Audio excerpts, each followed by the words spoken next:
Hello and welcome to Grief Tending. This is a podcast series that's aimed at supporting anyone who is or will be in a caregiving role to someone who is grieving. These conversations are seeking to cultivate our collective capacities to be alongside grief in supportive ways, whether you are a friend or family member, community member who is involved in caring for someone experiencing grief, either before or after death. Or if you're a paid caregiver, maybe a healthcare professional or professional working in another context who's seeking to be helpful. These conversations, we are hoping, in the different streams will support you in your care, in your work, and in your life and community, wherever that may be. So I'd like to start by acknowledging the traditional owners and custodians on whose unceded lands these interviews are recorded, the Turrbal and Yagara peoples. I'd like to acknowledge their ongoing connection to land, waters and culture, to show respect to elders past, present and emerging, and also like to extend that respect and welcome to any Aboriginal and Torres Strait Islander listeners.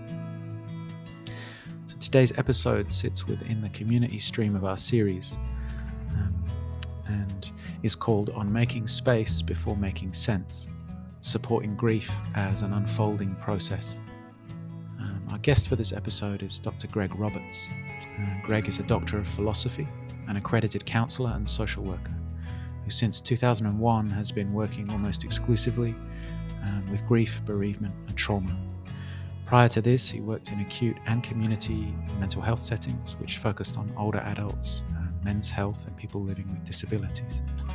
Greg currently works as the Victorian Manager of Support After Suicide and is the director of his own private practice, Grief and Trauma Support. Greg works as a group facilitator, educator and clinical supervisor. He brings an existential lens to his approach. Greg's a founding committee member of the Victorian Loss and Grief Practitioners Association, which was founded in 2012, and he's the trainer for the Centre for Existential Practices Grief, Loss and Bereavement Training, which is the only existentially informed grief and loss training pathway in Australia. So for this episode, I asked Greg to share some reflections based on his many years of walking alongside grieving people, and particularly his PhD research, which was exploring creative expressions in grief, particularly from bereaved parents. So one of the things I think would be helpful just to frame before we jump in is one maybe a broader definition of creativity. I think when people think about creativity, particularly in relation to grief, especially because grief so often gets clinicalized, I think it's not long before people think, oh, you're talking about art therapy in some way.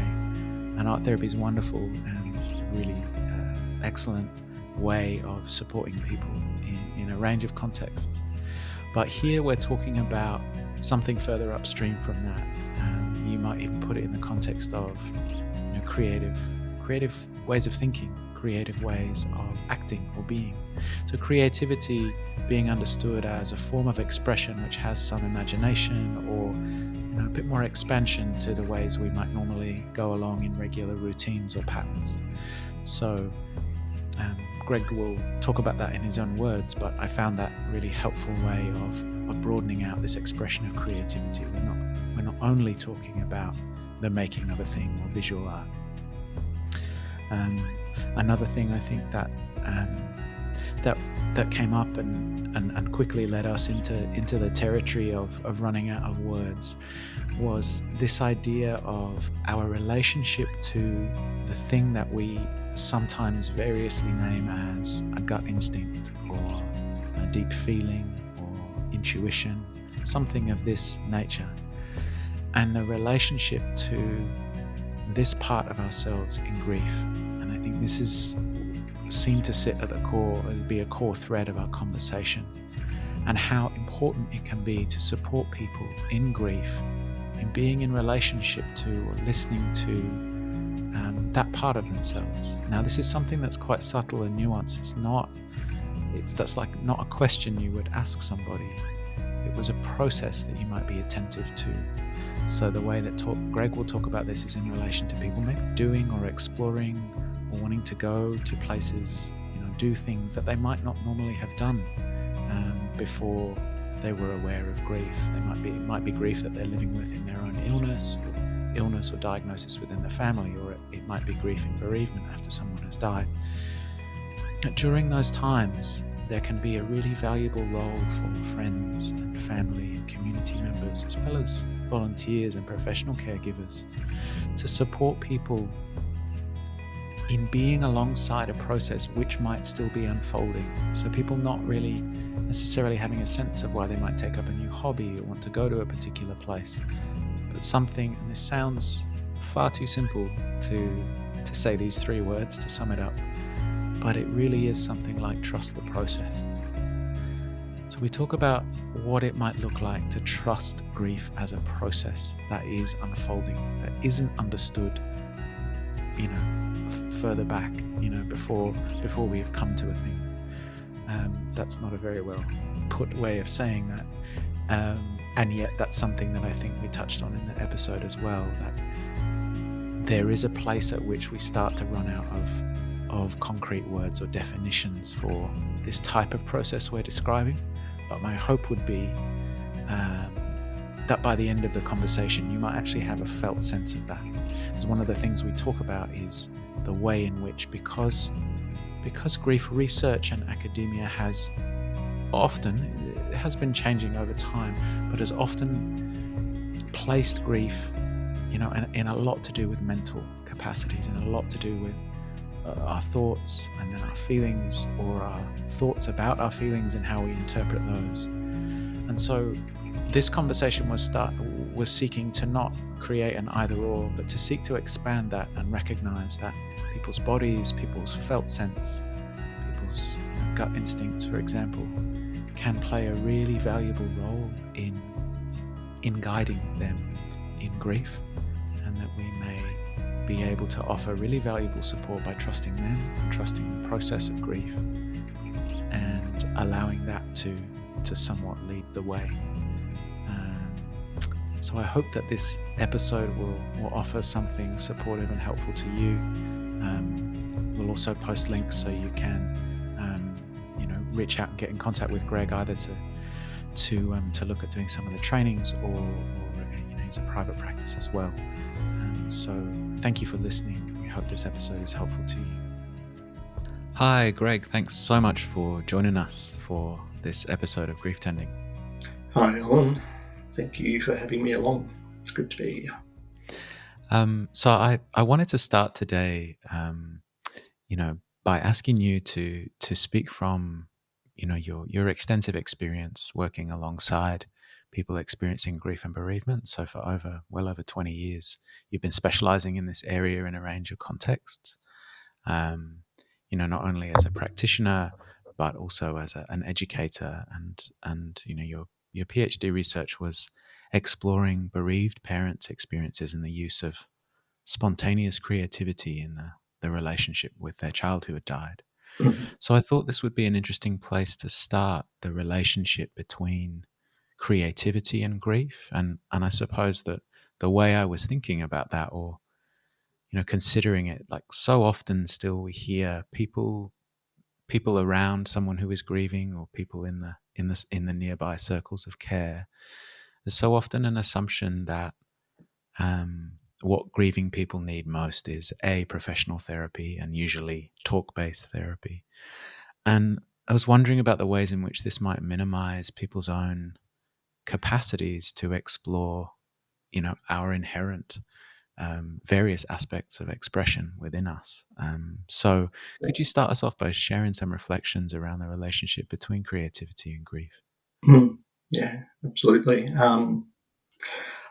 I think for me, going back when I first moved into working in the field of grief and bereavement, a bit over 20 years ago, I was working for an organisation then called SIDS and Kids, which is now called Red Nose, working with bereaved parents. And one of the things that I noticed fairly quickly and consistently was that alongside any professional support that people had, there are often things that they would embark on doing that over time seem to be really helpful for them. And quite often they weren't things that had been suggested by a professional or by a counsellor. They were things that people just started doing. And as I spoke to people a bit more, they were often things where the grieving parent might sort of say, oh, I don't know why I felt the need to start doing this. Like, it was almost confusing a little bit to them, but it was nonetheless a strong urge to do something. And so that's what evolved over time into me doing the research I did for my PhD, because I became interested in the idea of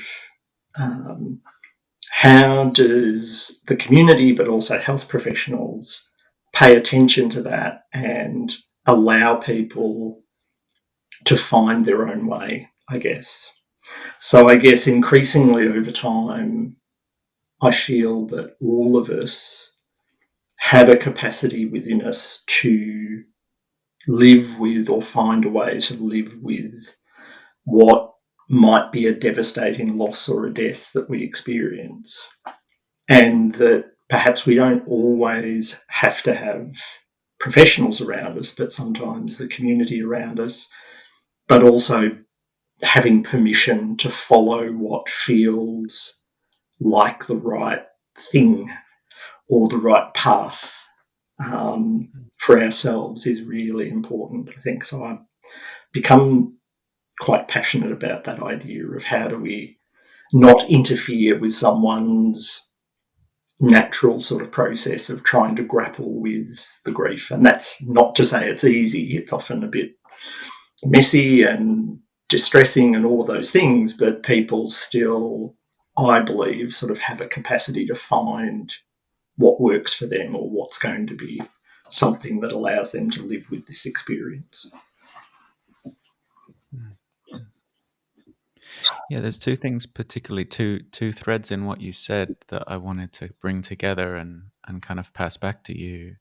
And one was this idea that you said that, sometimes during conversations with professionals, there would be these discoveries that grieving people had started, these explorations into creativity, and specifically that you said often people would say, I don't know why I started doing this thing or why I felt drawn in this way. So it's not, it came from a different place than, for example, the suggestion of a professional. So there's this first thing of like this. I mean, it would be helpful if you could maybe offer some words or some framing around that draw towards creativity. But then that second piece around community members or family or other people not interfering with someone's inherent process. Mm. And, we want to be considerate to people. Often I think people are trying to be helpful when Yeah. they're stepping in and offering things. But that really struck me, this idea of not interfering. Yeah. So could you talk a bit more about those bits? Yeah. Yeah. I guess a good example is one of the people who took part in my research. And in talking to her after her son had died, and in her case it was an adult son that had died, she found herself sort of wandering around and visiting op shops or garage sales, and it was something she'd done a little bit in the past, but not really. But she said, in some ways, initially it felt a bit aimless, like it was literally just something to do, but she also felt in a bit of a fog and disconnected from things, but nonetheless found herself doing that and picking up objects that took her fancy. They weren't particularly useful objects necessarily. Some of them were just bits and pieces. Some of them were broken bits and pieces, and she'd take them back home. And I seem to remember her saying that, like, family and friends started to become a bit concerned about her sort of becoming a hoarder or something of that nature. She was just gathering all these bits and pieces. And it didn't get to the point of it being hugely problematic, but she did have bags and items around the house. And so if I pause for a moment and think about what she's describing isn't a thought process. It wasn't a planned, I'm going to, fill in my time by. It was literally her description of it was just like her whole being. She would just find herself if she was out somewhere wandering into an op shop or wandering into a garage sale with no real sense of purpose around that. And then gradually, what happened over time, she started taking those items, and she did have a background of being interested in sort of tinkering with things. So she started decorating or using the items and just really playing with them. And again, in a way that she didn't think purposefully about what she was going to do with those things, but she just kept doing them. And eventually they became items. There were some items that she'd painted and she donated to an organisation, the Compassionate Friends, and they were things like buttons and little sort of wooden love hearts that she'd decorated, but there were also other items. But ultimately, over time, and this was over years, what she realised she was doing is, and these were her words, that she was making something out of nothing. And she realised that was connected to her feelings of grief around her son. She felt that his absence had left this gaping hole in her life and this feeling of nothing.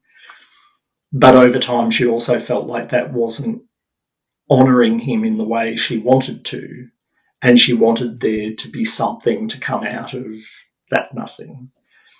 But that wasn't her starting point, if that makes sense. So, she didn't start from the point of wanting to create something out of nothing, but it's where she landed by just following this feeling that she had to do something.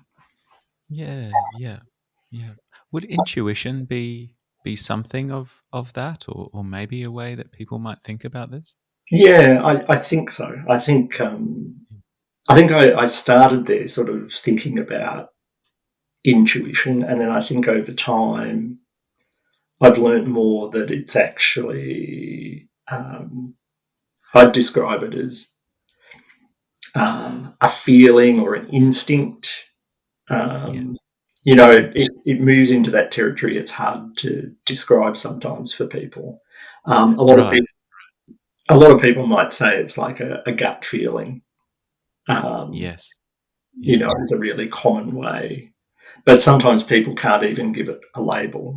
Like this lady, she wasn't able to say it was my intuition. It was just like I I don't know. I just felt like that's what I needed to do or wanted to do. But there's something extra. It wasn't completely aimless. It felt like there was some sort of drive coming from the body somewhere, not so much from the brain. Yeah. Right. Yeah, and that was another piece I suppose I'm interested to bring out, is that there could be some way in which there's I mean, I suppose the phrases that are often popular now are, somatic intelligence, or, kind of wisdom of the body, things like this. Yeah. But this is often where people would locate. I mean, it's a perfect example in terms of you saying people talk about literally a gut Mm. feeling, that's very much, it's kind of almost centered in the body, and that it's something that comes together in the mind much later. Yeah. And this seems to me, not only in this example of creative exploration, but seems to me this is such a, I don't know if central is the right word, but such a core theme in people's grief experience, is that Mm.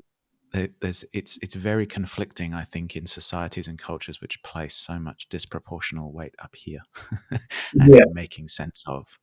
yeah, And grief seems, I don't know about in the reverse, but in a very different territory. And so it can be deeply disorienting for that reason as well, is that you can't not only explain it to self, let alone give words to it, just like you're highlighting. It's hard to talk about. yeah, that's right. And I think that's where people around someone who's experiencing grief, to just be as open as you can be to the unfolding of the other person's experience that's going on. And so, I think if you have someone close to you who's grieving and they maybe say, look, um, I really feel like I just want to go for a drive down to the beach. Um, you know, I don't know why I'm feeling exhausted. It might be all of that. For a family member or a friend to just be open to, well, okay, how about I come along with you? How about, I'm happy to jump in the car and come down to the beach with you, and happy to, give you space, time to yourself. So that idea of being alongside and being open to um, what the person's felt sense is of what they're needing to do, Mm. while also sort of being supportive and checking in that they're okay with what's happening, and to not Yeah. jump too quickly to, like the example of the lady I've given, not to jump too quickly to an assumption about, well, why do you want to go to the op shop again? Like, you keep bringing these things home. Do you really think Yeah. that's good for you to go, actually, yeah, do you want me to come along to the op shop with you and we'll both have a look around together and, just be alongside the person in that Yeah. experience? Yeah. Yeah. I think those are interesting examples to compare, actually, because I think I can imagine, people listening and thinking, oh, well, if someone asked me to drive into the beach, yeah, of course I'd do that. And I'd be like, Mm. okay, well, what's the equivalent of the op shop? What's the equivalent of the place for you where you're like, really, you want to go there? Yeah. And Yeah. be open. So being open to it is not just supporting the things that you yourself would be interested Yeah. in or want to do. Yeah. Um, Absolutely.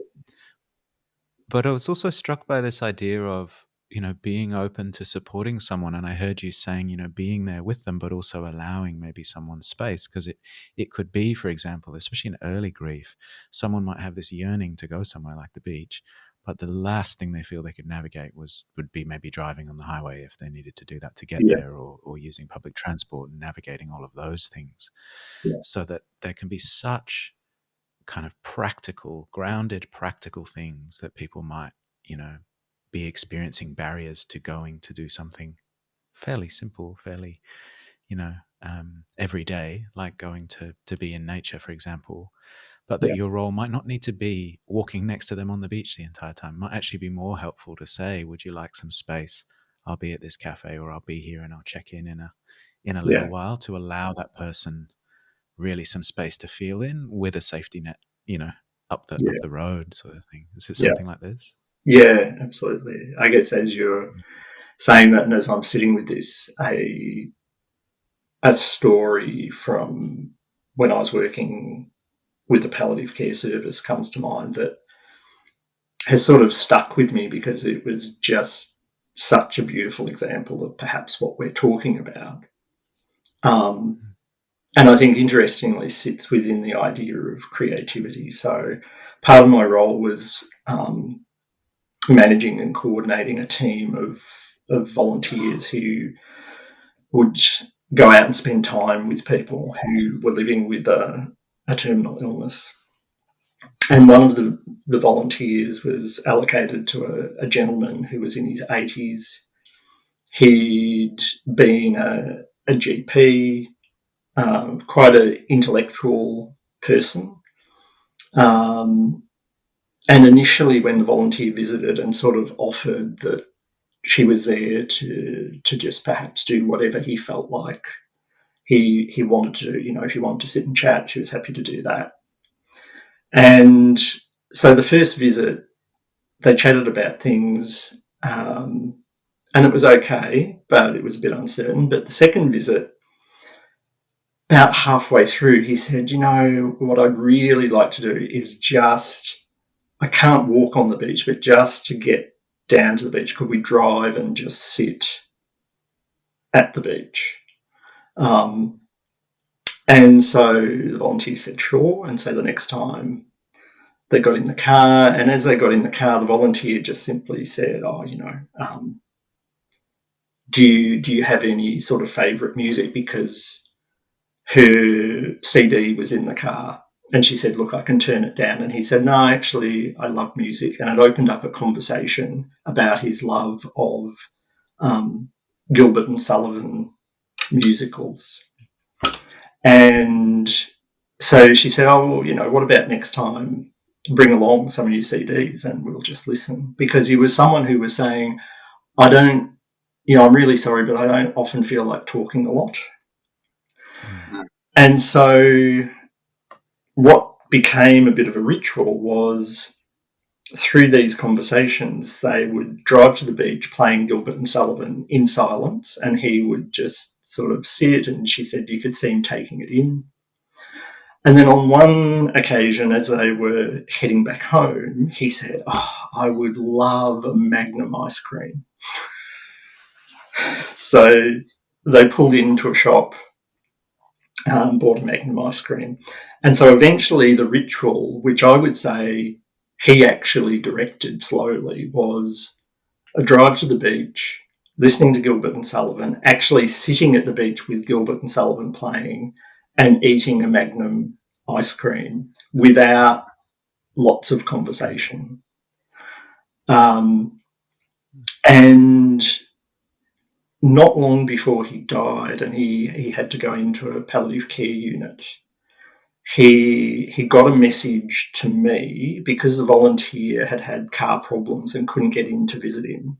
And he got a message to me saying, look, this might sound really strange, but can you please let the volunteer know just how much that, like more than any other treatment that I've had or anything that I've had, that experience was just so incredibly helpful.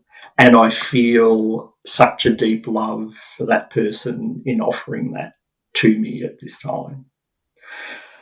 So I guess I'm sharing that story because it feels like it encapsulates some of perhaps what we're talking about how he just very gently, he wasn't intellectualizing it. It was coming from a place of just experiencing things and then going, oh, I feel like I want this, or there's a part of me that is wanting this experience.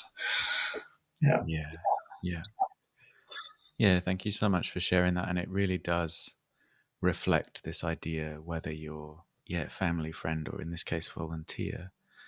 One of the things I heard there was a lot of space left by the volunteer for direction from that person and for things to emerge, to not know, will we listen to music on the way to the I don't know. Or not to say, kind of making it something that was an expectation, just allowing these things to unfold gradually, and that maybe the experience of listening to the music then shapes the experience that someone might have at the beach, which then shapes an ice cream and the enjoyment around that. I think these things are so helpful for people in considering, those sound. I mean, the story was significant, and I really value sharing it, but it's also very ordinary, right? That's right. In a good sense. These are ordinary, ordinary medicine, we might say.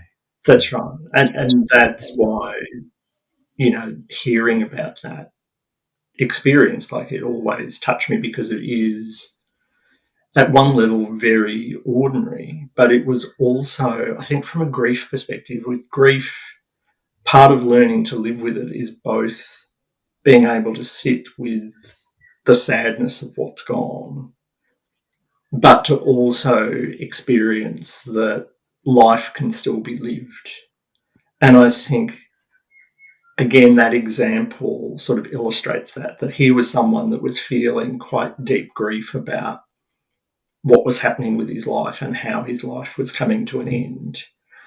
And yet in those moments, he could actually experience, he could still experience life and living in those moments, and some sense of joy in that alongside the grief. And so I think when people are supporting someone, that's what can happen. That yes, it might be a bit of a heavy mood for a while, but if you go with the person, it can have lots of light and shade to it if you follow what they're expressing they feel like they need. And as you said, give people lots of space. And that's where any creativity has room to come forward, I think, is when we just give people a bit of space for whatever's there to emerge or come forward for them. Yeah, it's so true. And I suppose in thinking about that, maybe for people who are listening and thinking, wondering around some practical ways, or maybe examples of the use of creativity, either for themselves in being in a supportive role, or if someone is listening and, is experiencing grief and is wondering, could you talk to us maybe about some of the range of ways in which you've seen that take place? And I think it is an important point because I often feel like the word creativity is a bit problematic, because some people will say, I'm not artistic, I'm not necessarily a creative person. But important to clarify that what I feel we're talking about here is creativity is simply bringing something new into existence. It's sort of moving from something that's there to through that into something that becomes a bit different. And that can happen in all sorts of ways. That's not necessarily arts or crafts related. And it can be also, I think, a change in how we live our life. I think there can be something creative in that, of people deciding to, or finding that they're becoming a different person, that different things are important to them. So I guess that would be a bit of a starting point, I think, beyond anything that people do or make or channel creative energy into. It can also be just a change in your perspective on life, and that you do life differently can be a creative process as well, I think. But very often, like most of the examples I've come across that fit into this are, as I said at the beginning, that it comes from people finding themselves doing something. So if I quickly give sort of brief examples, a lady who found herself just writing and hadn't been someone who'd written, journaled or anything, but found herself writing and just pouring feelings and thoughts onto the page that didn't necessarily rhyme. They weren't intended to be poetry. And when I chatted to her, I remember her describing that when she would sit down with a piece of paper and just write these things, even though she didn't know what she was doing, it felt as necessary as breathing, is how she described it, because of her feelings of grief. It had this bodily feeling of almost like, I need to do this. I don't know why I'm doing it, but I need to do it. And it wasn't until much later that it did become a little booklet that she ended up getting printed up and shared it with people. Another example at a different level was when I was starting my research. A friend who's very blokey and into cars knew what I was looking at, and he sent me an article or a blog, I think it was, about a gentleman whose daughter had died after a battle with cancer. And he'd found himself out in his shed with his work car, where he just he dismantled the car. Like, he just pulled it apart. And again, it was this feeling of just for something to do, is the way he described it. But he felt this urge to just spend time there. But eventually he sort of refurbished things, put it back together, and it ended up slowly, he sort of thought, what colour am I going to paint it?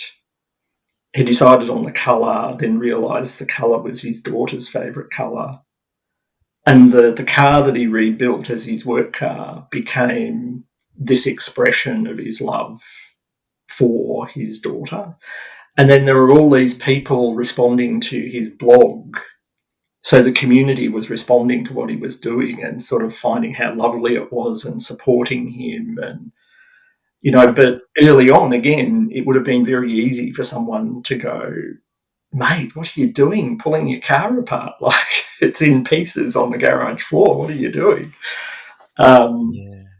But again, it became this thing that he just followed and was able to follow. And then he started sharing it with other people, and then other people were supportive of that and, sort of carried him forward with that experience.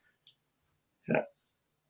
So, whether it's artwork or it's something mechanical, or whether it's yourself as something that changes slowly over time, that's I guess what I'm thinking about with creativity and grief, is the capacity of grief to change us and change who we are, and that there's part of us that knows where we need to go, even though our brains might tell us that we don't know what to do with ourselves or how to live with this. Right. Yeah, and that process of unfolding, of knowing but not knowing at the same time, I think is something that, I hope will land with some sense of reassurance to people, and kind of it's almost an encouragement to ease up on that grasping to know, right, to get the 3 dot points, or the the 5 all of these things that try and really condense and also make tidy this very deep and often messy and mysterious and puzzling, confounding experience. You talked. There was a line from some of your research where you talked about how many responses to death and loss are perhaps expressions of love and fear, with love seeking a reliable pathway to what is absent, and fear seeking a reliable pathway towards safety.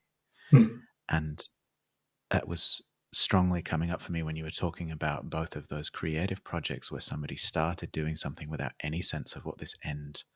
So if we stick with that metaphor, we don't know the destination, but they knew that to follow this path. And I'm just struck by that kind of metaphor of grief sometimes, having a gut instinct or a feeling or something to start walking in a certain direction, or to stop going one way and to go another. And how people around someone who's grieving could maybe be supportive in terms of like clearing that pathway, or not saying you should be on the, I don't know, on Therapy Street, or I don't want to stretch it too far, but it's something like this. I think in you reminding me of that, I think for people supporting someone, that is useful, that idea of love and fear. And when I think of love, I think sort of from that compassion sort of perspective.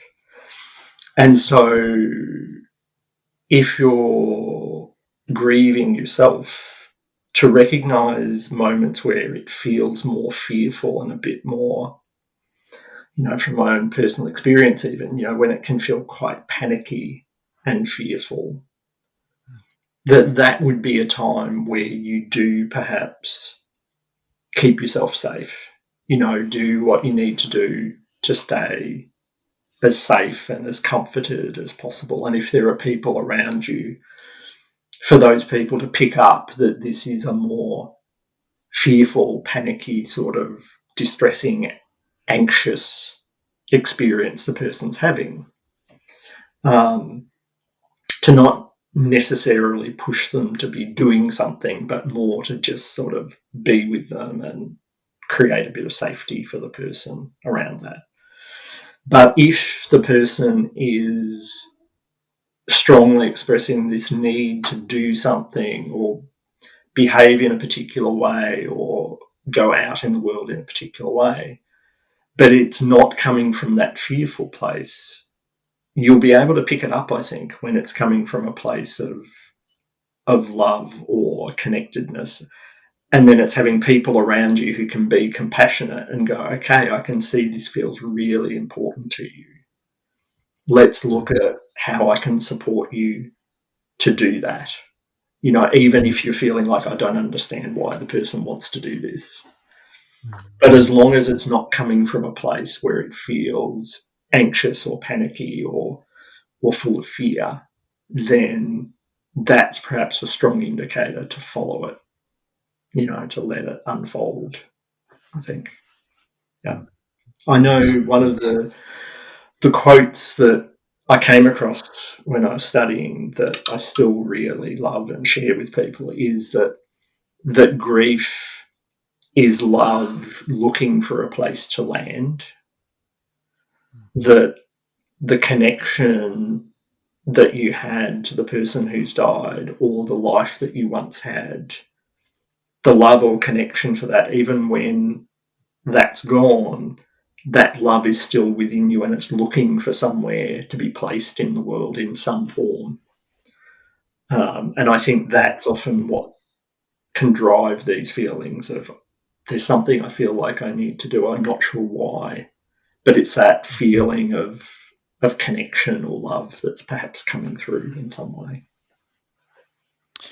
Yeah, and that leads so well into, I think, the last thing I was wanting to ask you about, which was relating to the ongoing relationship, that particularly if we talk about grief after someone has died, the ongoing relationship the bereaved person, the bereaved family would have with that person who has died, and how difficult it is in, and again, it's a very broad and generic term, but Western kind of contexts or contemporary society, we might say, where if there's almost this thing of like, what is unseen is therefore not here, or maybe even doesn't exist, right? Yeah. But as you highlighted so well, there was the sentence in your research which again just summarizes so much about misunderstandings of grief theory and all these sorts of things, which was that death may take the life from a child, but it does not take a child from the life of a parent. Yeah. Death may take the life from a child, but it does not take the child from the life of a parent. And it's almost like that invitation to be reminded for people of, that will be for the rest of that parent's life. Yeah. But that does not mean then that the heaviness or fear or intensity of very early raw acute grief will be there for the rest of their life. That's why, I hear some parents talk about it feeling like a life sentence, like literally. But that this idea of ongoing relationship over time with something that is not physically here, and how, all you're talking about in people being open and receptive to somebody's journey and experience, that often there can be these pressures that creep in around time and around how that relationship may need time to be relearned. Yeah, definitely. I think like what's bubbling to the surface for me is, again, over time realizing that when we have a relationship with someone or aspects of our lives, but if we stick with a relationship with someone, I think as human beings we connect, particularly for parents with a child. That child, you connect with them at a whole person level. I would argue I don't think it's taking it too far for me to say at a cellular level, like every cell of our being connects to that child or that person that we love or have a relationship with. And so, in a way, even when a child dies, and I guess what I was saying in the research there, even when the child dies, the connection to that child remains within the cells or the being of that parent. And absolutely, you notice the absence of the child when they die, and where every cell of your being is screaming out to have them physically back in your life. But I think over time, you recognize that while that's true, that physically their presence isn't out there in the world anymore to connect with, that the connection you have with them is still there within you, within your life. And that's perhaps part of what people experience over time, is reconnecting to, there are the truths of the child no longer physically being present, but there's also the truth that there is still that child within yourself and within your life going forward. And I think the mistake often is to think that that necessarily makes it feel okay.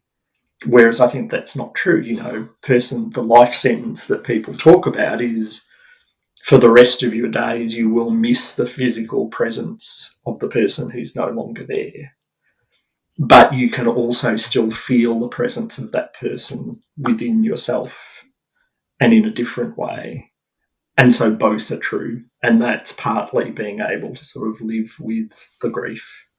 So I think it's important that people around someone who's grieving, no matter how long it's been, that there's recognition and speak to that connection to the child or the person who's died, no matter how many years it's been, to sort of reflect on things. I know bereaved parents I've worked with, they love it even when it's 20 years later, when someone might make a comment about, oh, look at the colour of that sunset.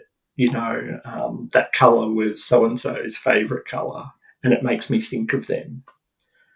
The bereaved parent will just find that is such a lovely thing for people to say all those years later, because it's real that connection is still there within them.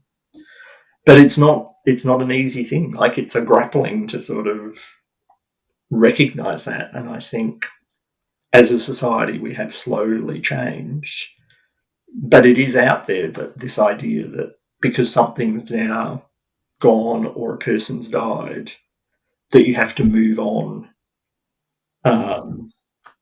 But it's actually not accurate. It's not about moving on. It's living with, and in some ways reconnecting, as you said, in a different way, and taking that relationship forward in a different way. And it takes, a lot of time, a lot of experimenting, which is also part of creativity, I think, is allowing people to experiment with what feels right, until they find that place that works. Yeah, and in experimenting in that relearning, that people might expect to see things like fear, anxiety, Mm. anger, the messy Yeah, parts of that change, that change that no one asked to happen, that often is completely disorienting in terms of trying to make sense of why. But that process is not about, exactly as you say, moving on or a leaving behind or a slipping away from, no, but can be about this very active relearning and renegotiation with who even we think we are as ourselves in the mm. world, and Mm. how that the nature of that connection to what's unseen. And Yeah, so really appreciate you highlighting that, as well as the importance of bringing attention back to, I think places historically as humans we used to be a lot more familiar with, the senses, the yes, body, yeah, really opens up what we might notice or pay or be drawn in our attention to. yeah, yeah, yeah. Mm. Mm. Was there anything else that's there for you, Greg? You wanted to add, or? Um, I don't think so. I think it's very much. I was thinking earlier. It sounds like a throwaway line, but it is learning to trust yourself, and I think it is sort of trusting yourself and allowing yourself to experiment. And I think a useful question for ourselves when we're grieving is to ask ourselves, how am I still expressing my connection to what's gone or the person who's died? What are the ways that I'm allowing myself to still do that? And just see not so much what comes from your mind, but see what your body sort of perhaps yearns for, I think is a way of putting it. Is there something within you that is a yearning where your body feels like it wants to move towards something, even if you don't understand why that is, but to be open to experiment with the idea. Yeah.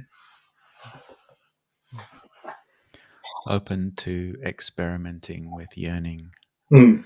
I think, is a really helpful way to land in this conversation, and for people to maybe take away that as an experiment and as Mm. an invitation. Mm. Yeah, yeah, Yeah. And I think that addition, as we talked about earlier, for people around the person to be open to that as well, to be open to recognizing that there could be yeah. something there that the person's yearning for.